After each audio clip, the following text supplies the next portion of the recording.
Good evening and salutations, my GH fans. I want to talk about Michael for a minute, and I Michael is a character that, to me, is very interesting. He has his highs, he has his lows. Um, he has a side where he could be a hypocrite. This goes for damn near every other person on the show, but I'm specifically talking about him because there's a point where Dante and Sonny are talking, and Dante is kind of understanding where Michael's coming from. One example is when, Sonny was like, I try to reach out to Willow to try to bridge the gap between me and Michael. And, he was like, oh, well, Michael took that as in, um, manipulating the situation or whatever. Um, and Dante was like, yeah, I can understand where he's coming from. And, Sonny bit off his head. Dante goes, takes a call. He's like, you know what, listen, let's just, you know, when I come back, hopefully you can be in better moods at this point. And Brando comes in. And, at first it looks like Sonny's about to sit there and, come at Brando sideways.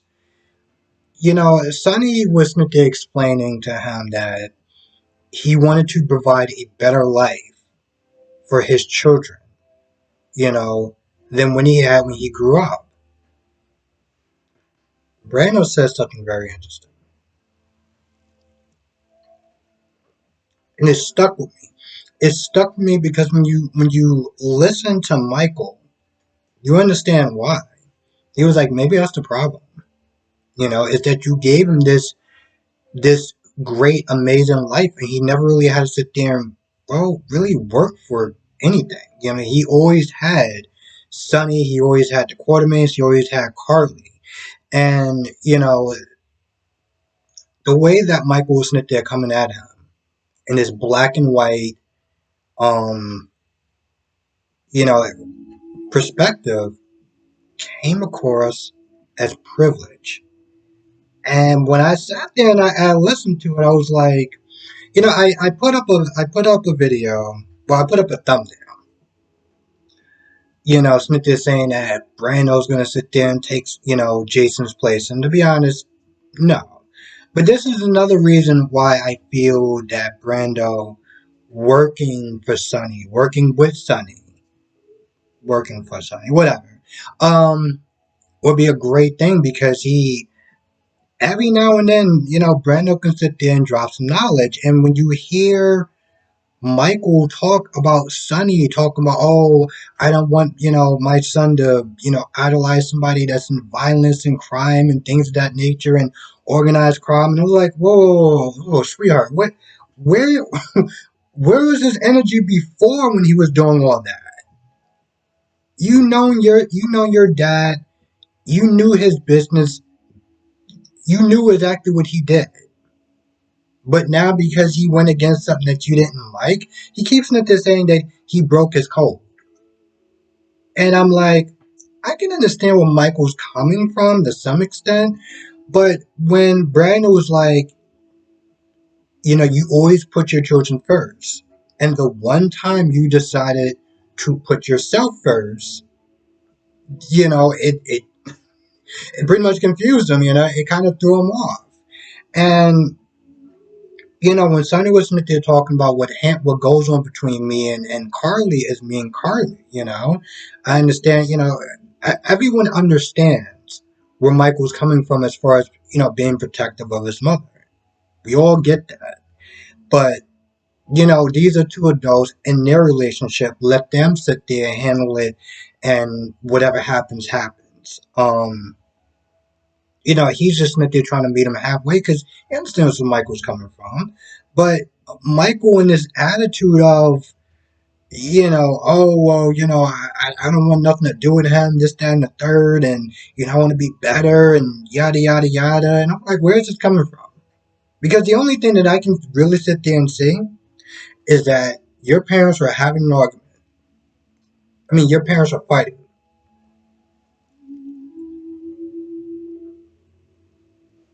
and you chose your mother's side, and now because you chose your mother's side, all the stuff that Sonny has done for you, your entire life, the fact that you looked up to Sonny and this, that, and the third, and you know what?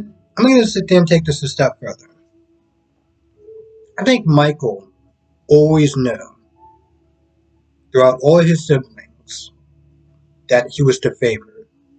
Yeah, he didn't have to sit there and brag about it, but everyone else knew, including him. And now today, he has this attitude of, well, Sonny is a bad person and this, that, and the third. And I was just like, bro, are you kidding me? And of course, Willow, you know, Willow wants to sit there and support him. But she does sit there and say, yo, are you sure you want to cut him out your life? Because this is final. This is the end. Like, given her own relationship with her mother, she's like, you sure you want to do this? Now, again, that does not excuse Sonny's words of, well, if you want me to sit there and forgive you, you gotta beg for it. Like, whoa, like, what? And at this point, everyone knows that I've been watching this channel knows that I'm a Sonny fan, but I can't sit there and co-sign that. I really can't. I really can't sit there and co-sign any of that. You know.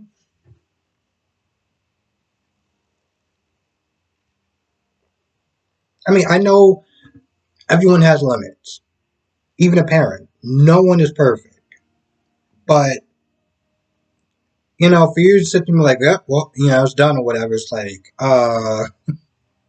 you kind of, when you're signed up to be a parent, you don't really have an off day where you're just like, I don't really feel like I don't really feel like trying to be your parent today. That's just not how that works. And it's like Sonny is just so caught up in his feelings that this is where he is now. He's just like, oh, our relationship is done and that's that. And like, I wouldn't go that far. I get being upset with Michael. I get, you know, having Michael come at him with that privileged attitude of, I've done so much for you your entire life, and you show me this level of respect. But I also understand Michael's side of, Sonny coming across as just disrespecting his family, taking Nina's side, being with Nina, um, and just kind of ignoring all the stuff that she's done to tear up their family. I get that part too, but you know, yeah, Sonny is definitely wrong. But Michael, I'm gonna be honest, I was disappointed at him just for an entirely different reason. And I'm so glad that Brando actually showed up there at the gym because after Dante came back, everyone kind of calmed down, and Sonny apologized, and I guess it was just kind of nice to sit there and see that people weren't, yeah, they were listening to Sonny. They weren't sitting there trying to, make excuses for him, but they did sit there and at the very least listen to what he had to say. So, it's official. Harmony has lost her damn mind. And as I was sitting there reading one of the comments, I think today, about how this person was surprised that now is the point that Harmony snaps. After all the stuff that Shiloh's put her through, after all the stuff that Ryan's put her through, after all the stuff that Cyrus put her through, now is the point where she just snaps. But I always feel like, you can only take so much. Now at this point, Carly's in the back, and Harmony's about to sit there and, make it look like an accident, make it look like the SUV or the car or whatever went over the cliff. Because, now there's cliffs in Port Charles. Okay.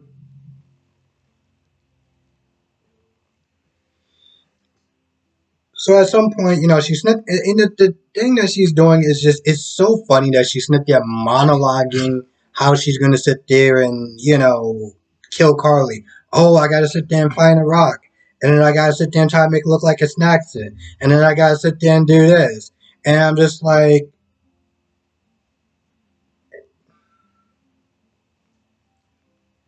I guess you're playing the villain now, and I get it. Well, you've been playing kind of playing a villain for a while, more or less. But I get it. But now we're monologuing what we're gonna sit there and do. I get it. Carly's out cold, but I mean, come on now. Like you really like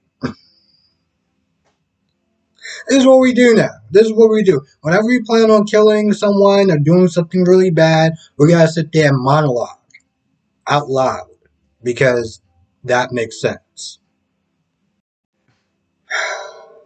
And then temporary Alexis came in today.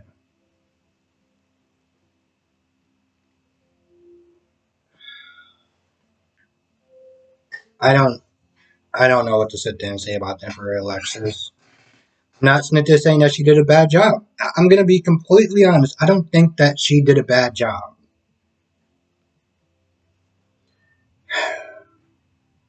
It definitely kind of threw me off. I Here's the thing. I knew she was coming. I kind of wish she would have came yesterday. This way, it could have kind of prepared me mentally.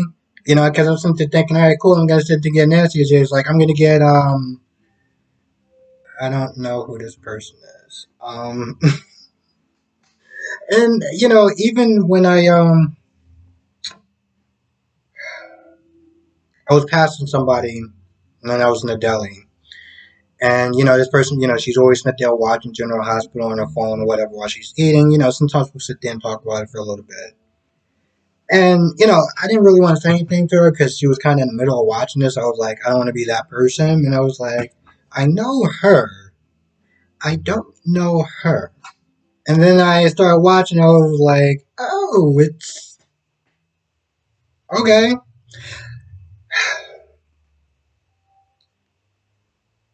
Nancy is a very controversial woman because she's either going to say something that you like or she's going to say something that you dislike. And you know, whenever you got to sit there and look at this whole separate the art from the artist, it's just always a very fine line. And so when I heard that she was going to be taking a break, and some people were like, "Good, I hope she goes and she never comes back. I hope this new woman stays." And I was like, "Whoa, hey, listen, I get it.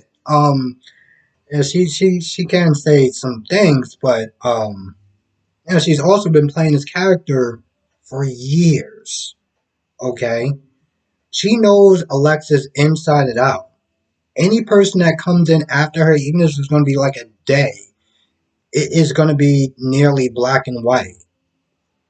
Um, Alexis doesn't have a like her mood isn't like super high or super low. It's just kind of in the middle, and it worked out for the new actress that played her because she can just kind of play like in the middle. That's where Alexis' attitude is generally at. So I think that she did a fine job. But if it threw you off a little bit, it should have because you know you can't have a woman that comes in from one day and expect her to act exactly like the other woman who's been playing a character for 20 something years or more. It's just not going to work out that way. But with that being said, she comes in there and she's like, Harmony, what are you doing?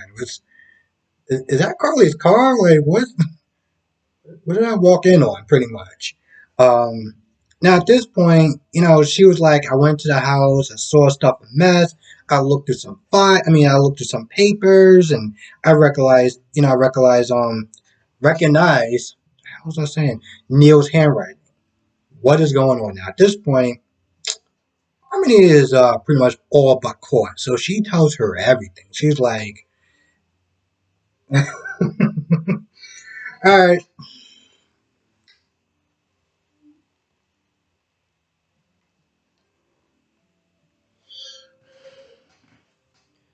remember when we always sit there wondering why would Harmony possibly kill Neil for? Was it an order from Cyrus? What could it possibly be? What could it possibly be that would make this woman end somebody else's life? Because this had to be huge. This had to be like,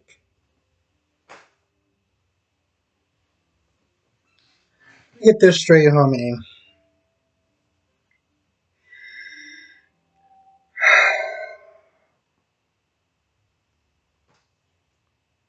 You killed. You're telling me that you killed Neil because you told Neil about Willow not being your bio daughter, and then he decided to have an attack of conscience, and he was like, "I felt like I owed Willow the truth," so you killed him. So you're just a regular old nut job, aren't you? You seem like the type of woman that belongs on a Lifetime movie, like the movies that were like in the '90s. Like the crazy deranged nanny that falls for the husband and decides, oh, I gotta sit there and start getting rid of people. I'm gonna get rid of her daughter and the son and dog and everything else. And that's honestly, tell you the truth, when she explained why she did it, I got '90s Lifetime vibes. Like, are you kidding me? So that's why she killed them. That's why she killed Neil. Um. So I'm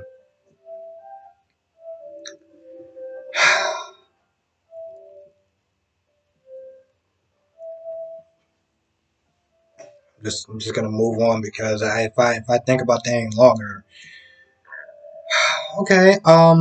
So after she confesses everything, and Lex is like, "Are you kidding me?"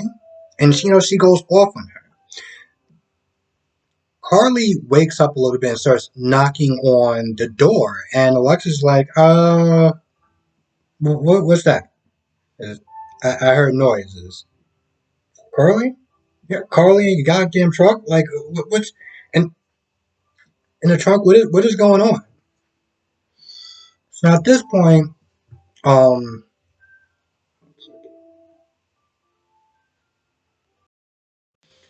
Alexis is like, listen, I get it, because homie's like, oh, I just gotta go, I just gotta leave. And Alexis was like, all right, fine, listen, if you're gonna go, I'm not gonna stop you.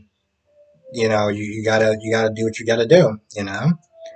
So Harmony gets in the car, and I'm sitting there thinking, okay, you just, all right, well, what's your plan? So she gets in the car, and Alexis makes a beeline to the back of the car, opens up the trunk door, and sees Carly. Now at this point, Harmony runs out of there like a nut job and is like, oh, you weren't supposed to know that. Yeah, because she knew too much. And now you do too. And I'm just like, here we go, the Lifetime 90 vibes all over again. All over again.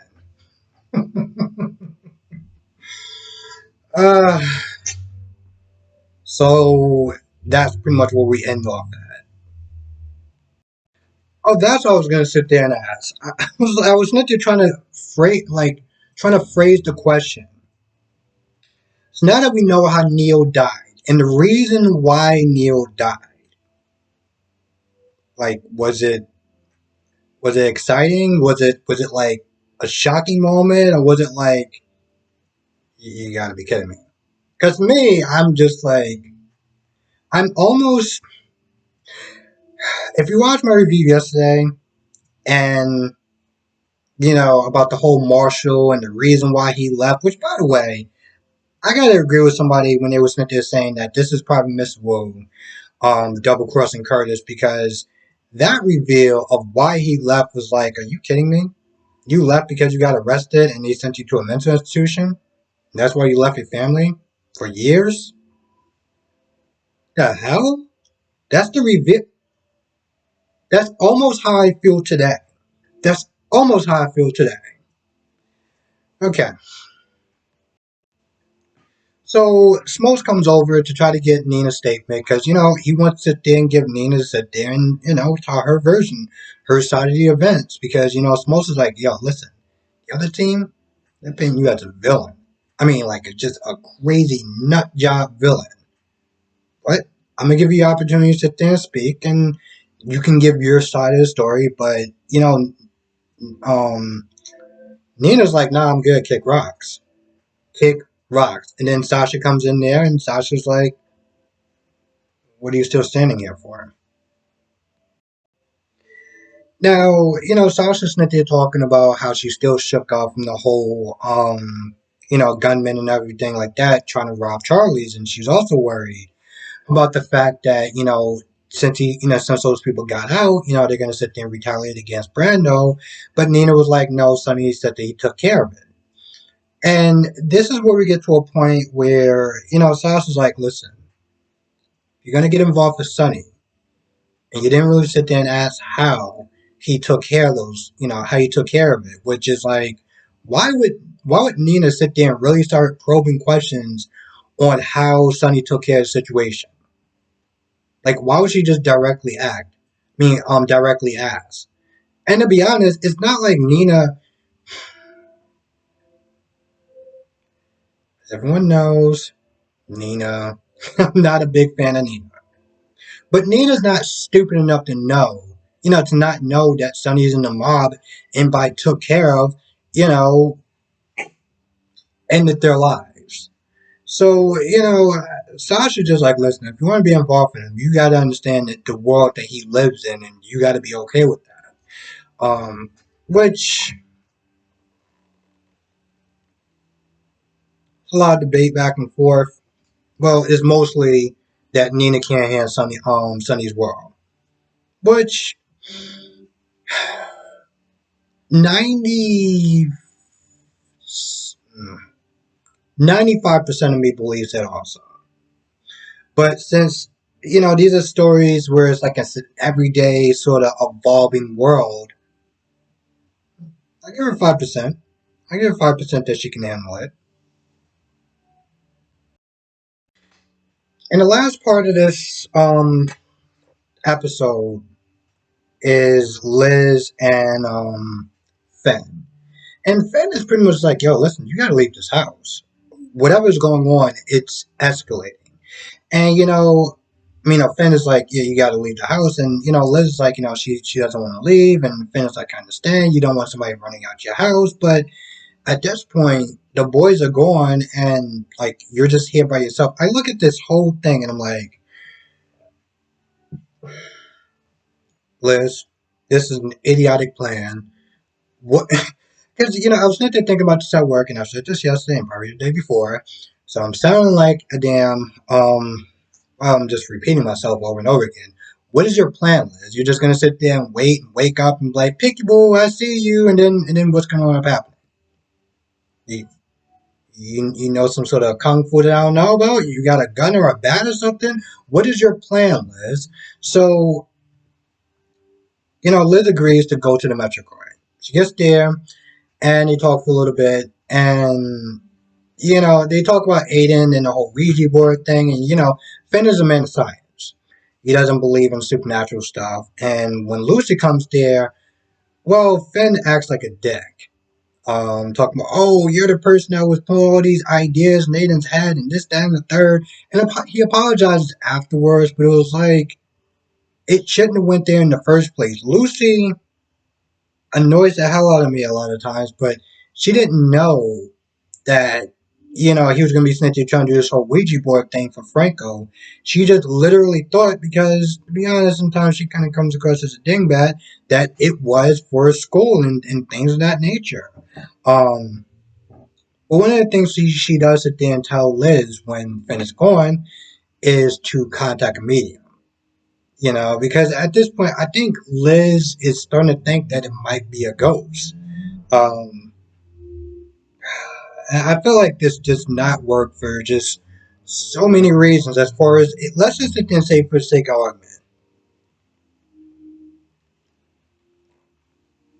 they want to sit there and put a supernatural, story in this. It just it doesn't work. I can see how it could work, but I feel like there is more reasons why it wouldn't work. This show is just too grounded. You know, if this was way back in the early 2000s when you had a show called Poor Charles, because Poor Charles, it dealt literally with the supernatural stuff. And on top of that, it was in the same universe as, you know, General Hospital. So if they wanted to sit there and do something like that, it would make sense. Um, and I got to sit there and really read up on this, but from what I understand, or from what I've read in the comments, I don't know how true this is that, you know, when Lucy, somewhere along the lines, this is way after, they decide to make Poor Charles a book. This was a story that Lucy um, wrote up. You know, like it wasn't real or anything like that. Which I'm gonna be honest, that just pisses me off for so many reasons. Because they literally had crossovers. Um, but my point is that like now they're just gonna decide to just throw a supernatural element into the story.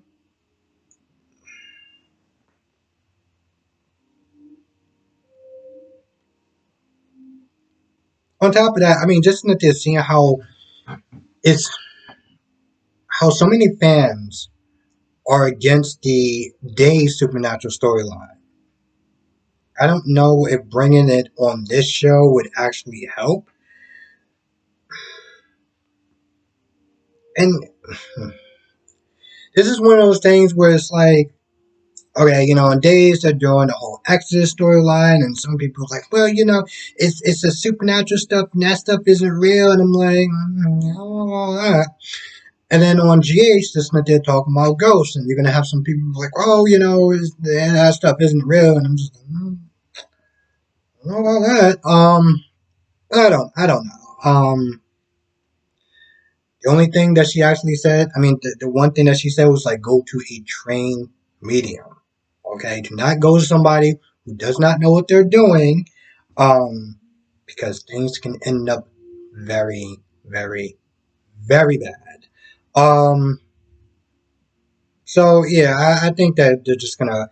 I feel like, and that's actually the end of the review so far. I feel like if they're just gonna sit there and make it, I think everyone's convinced at this point it's just gonna be a DID storyline.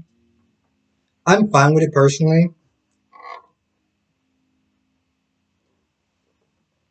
I think the last time they actually tried to do it, I mean, that the last time that they actually did a DID storyline was on Days. Um, that I can sit there and think of.